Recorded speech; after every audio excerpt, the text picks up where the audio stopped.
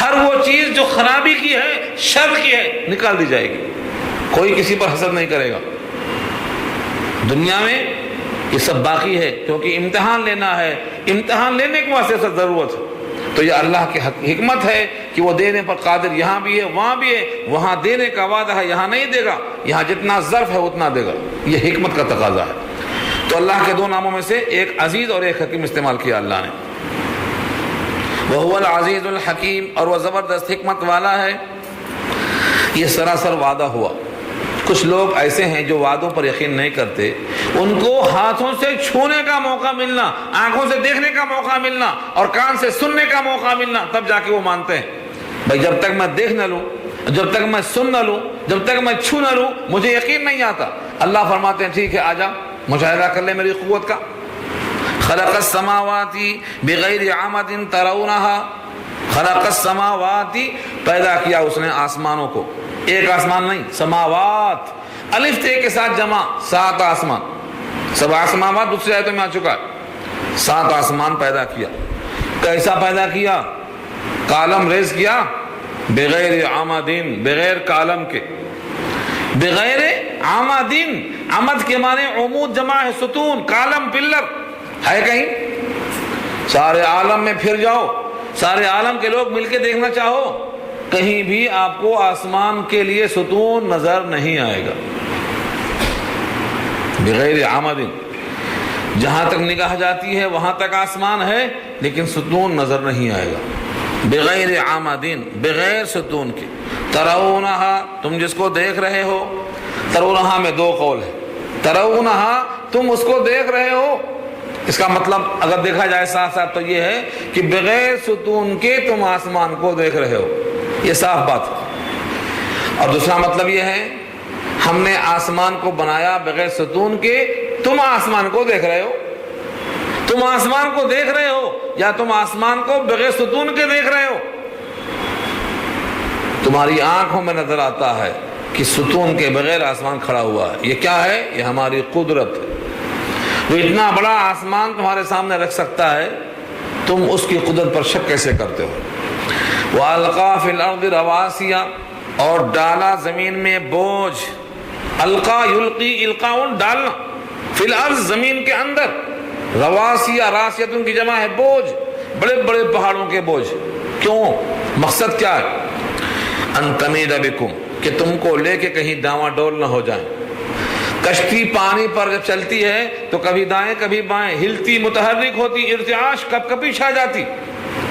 تو ایسا کر دیا تو زمین پر مکان نہیں بنے گا، اور مکان میں مکین کو قرار کیسے آئے گا؟ تو تم کو لے کے کہیں پانی پر زمین ڈاواں ڈول نہ ہو جائے، اس لیے ہم نے پہاڑوں کا بوجھ ڈال دیا، ہل نہیں سکتی ہے. ان تمید بکم، تمیدہ مادہ یمیدو کے معنی کیا بتایا؟ مائل ہونا، ڈاواں ڈول ہونا.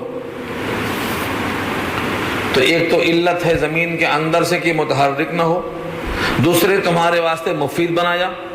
قدرت بھی ہے تمہارے واسطے، جو اتنی بڑی زمین پیدا کر سکتا ہے، اتنا بڑا آسمان پیدا کر سکتا ہے، وہ تمہارے واسطے مکان بنا کر نہیں دے سکتا. یہ اصل مشاہدہ ہے. تو زمین کو چھو لو، زمین کو چیک کر لو، کتنی قدرت ہے اس کی. وَبَثَّ فِيهَا مِن كُلِّ دَابَّةٍ، اور پھیلا دیا اس زمین میں ہر قسم کی چوپائے. بسا، پھیلایا. بسا یبسو، پھیلا دینا. فیہا، اس زمین میں. من کل دابہ، ہر قسم کے چوپائے. دابہ کہتے ہیں زمین پر چلنے والا. ما یدب علی الارض فهو دابہ، یہ قرآن میں استعمال کثرت سے ہوا. سورہ نور پر 18 میں آیا. دابہ، پیٹ کے بل چلنے والا سانپ، وہ بھی دابہ. 2 پیروں والا انسان، یہ بھی دابہ. 4 پیروں والا چوپایا، یہ بھی دابہ. واللہ خلق کل شیء، ہر چیز کو اللہ نے پیدا کیا. تو زمین پر اتنے چوپائے پھیلا دیے، اتنے چرند و پرند پھیلا دیے. ان تمام کو پیدا کرنا، ان کی مرضی کے غذا دینا، ان کی حیات کو باقی رکھنا، کیا یہ دلیل کافی نہیں ہے ماننے کے لیے کہ اللہ ہر چیز دینے پر قادر ہے؟ وَأَنزَلْنَا مِنَ السَّمَاءِ مَاءً، اور اتارا آسمان سے پانی کو. پانی کا آسمان سے اتارنا یہ قدرت ہے، کیونکہ پانی سے ہر چیز کو ہم نے پیدا کیا ہے. فَأَنبَتْنَا فِيهَا، پھر اگایا ہم نے اس زمین کے اندر. من کل زوج کریم، ہر قسم کے عمدہ اقسام. زوج کے معنی جوڑا، بیوی اور شوہر میں سے دونوں کو جو کہا جاتا ہے جوڑا، زوج شوہر کو اور زوجہ بیوی کو، تو زوج اور زوجہ جوڑے کے معنی میں ہے، ورنہ مرد عورت کے واسطے زوج نہیں آتا. زوج کہتے ہیں جوڑے کو. 2 روٹی دیا زوج، زوجین ہو گیا وہ بھی. 2 روٹی، 2 کپڑا، کوئی بھی 2 چیز ہو تو جوڑا بنتا ہے، اس کو زوج کہتے ہیں. اللہ فرماتے ہیں ہم نے پانی کو برسا کر زمین سے ہر قسم کا جوڑا پیدا کیا ہے، نر اور مادہ. زمین سے اگنے والے جتنے نباتات ہیں سب میں نر مادہ ہے. ہم کو سمجھ میں نہیں آتا. آج جو ماہر ہیں نباتات کے، ان کا اقرار ہے، ان کا اعتراف ہے. آج انسان اس چیز کو جاننے کے لائق ہوا ہے اتنے دن کے بعد جو اللہ نے کر دیا ہے بہت پہلے. اور ابھی کتنی چیزیں ہیں جو انسان تحقیق میں لگا ہوا ہے. یہ مرتا کیسے، روح نکلتی کیسے، روح نکالتا کیسے، تحقیق چلتی ہے. دنیا ختم ہو جائے گی، تحقیق ختم نہیں ہوگی. کیوں؟ روح اللہ کا حکم ہے، نکل جاؤ، نکل گئی. کوئی آنکھیں دیکھنے پر قادر نہیں ہیں، نکلنے والی روح کو، نکالنے والے فرشتے کو. یہ آنکھیں دیکھنے پر قادر نہیں. تو فرمایا من کل زوج کریم، ہر قسم کے جوڑے بنائے. اب زمین سے نکلنے والی کیا کیا چیزیں ہیں؟ انسان بھی مٹی سے نکلا. انسان کا سارا جسم غذاؤں سے، منی کے قطرے، خون کے قطرے غذاؤں سے، ساری غذائیں مٹی سے. تو انسان بھی مٹی سے نکلا ہے، بیل مٹی سے نکلا ہے. یہ کھاتا کیا ہے؟ سب مٹی کی چیزیں کھاتا ہے. دنیا میں جتنی مخلوق ہے سب کی غذا مٹی سے انتظام کیا اللہ نے. یہ جوڑے بنایا اللہ نے. من کل زوج کریم، ھذا خلق اللہ. آپ آئی فائنل بات، ھذا خلق اللہ، یہ اللہ کی تخلیق ہے، اللہ کی پیداوار ہے. ان کو اللہ نے پیدا کیا ہے. فارونی ماذا خلق الذین من دونی، اب مجھے دکھلا دو کہ کیا پیدا کیا ہے ان لوگوں نے جو اللہ کے علاوہ ہیں. جہاں جہاں تم جا کے سجدہ مار رہے ہو، تم جن کو اللہ کے ساتھ شریک کر رہے ہو، انہوں نے کیا پیدا کیا؟ ایک مکھی بنایا، ایک مچھر پیدا کیا، ایک جو بنایا، ایک گیہوں بنایا، روٹی کا ایک ٹکڑا بنایا. انہوں نے کیا پیدا کیا؟ یہ اللہ کی تخلیق ہے. ھذا خلق اللہ، یہ اللہ کی تخلیق ہے. فارونی، مجھے دکھلاؤ تو صحیح، ماذا خلقا، انہوں نے کیا پیدا کیا. الذین من دونہ، جو اللہ کے علاوہ میں سے ہیں. 365 بت خانے کعبہ میں تھے، ان میں سے کس نے کیا پیدا کیا؟ پوچھو ان سے. تم جہاں جہاں پیشانی کو جھکاتے ہو بولو انہوں نے کیا پیدا کیا. یہ خود مخلوق ہیں، یہ پیدا کرنے پر قادر نہیں. یہ پیدا خود کیے گئے ہیں، یہ خود محتاج محض ہے، یہ کسی کو دینے پر قادر نہیں ہے. ان کو تو یہ بھی خبر نہیں ہے کہ ان کی کوئی پرستش بھی کر رہا ہے. ان کو یہ بھی پتہ نہیں ہے کہ کوئی ان کو پکار بھی رہا. آگے اللہ فرماتے ہیں جب کوئی چیز ان کی مخلوق نہیں ہے، کچھ پیدا نہیں کیا ہے، پھر بھی ایسا کر رہے ہیں تو یہ ان کی ضد ہے، یہ ظالم لوگ ہیں. بلکہ مانے بلکہ، جو اردو میں استعمال ہے بلکہ، وہی عربی میں بل ہے. الظالمون فی ضلال مبین، جو ظالم لوگ ہیں صریح گمراہی میں ہیں. ضلال گمراہی اور مبین صفت ہے، کھلی ہوئی گمراہی میں ہیں. اتنی کھلی ہوئی گمراہی ہے کہ اگر انسان ذرا بھی سوچ لے تو سمجھ میں آ جائے گا کہ ہم خالق کو چھوڑ کر مخلوق کے پیچھے لگے ہیں، قادر کو چھوڑ کر مجبور کے پیچھے لگے ہیں، جو ہر جگہ سے سنتا ہے اس کو چھوڑ کے جو سن ہی نہیں سکتا ہے اس کے پیچھے لگے ہیں. یہ کھلے ہوئے گمراہی ہے کہ ہم مخلوق کے پیچھے لگے ہوئے ہیں. اللہ نے یہاں پیغام پورا کر دیا. یہ تمہیدی باتیں جس میں 11 آیتوں پر مشتمل رکوع مکمل ہو چکا. اب یہاں سے دوسرا رکوع شروع ہوگا جس میں لقمان حکیم کی نصیحتیں آ رہی ہیں تفصیل کے ساتھ، جو انہوں نے اپنے بیٹے سے پیش کیا ہے. کیا کہا، کیسے کہا، ان تمام کے واسطے انشاءاللہ اگلے منگل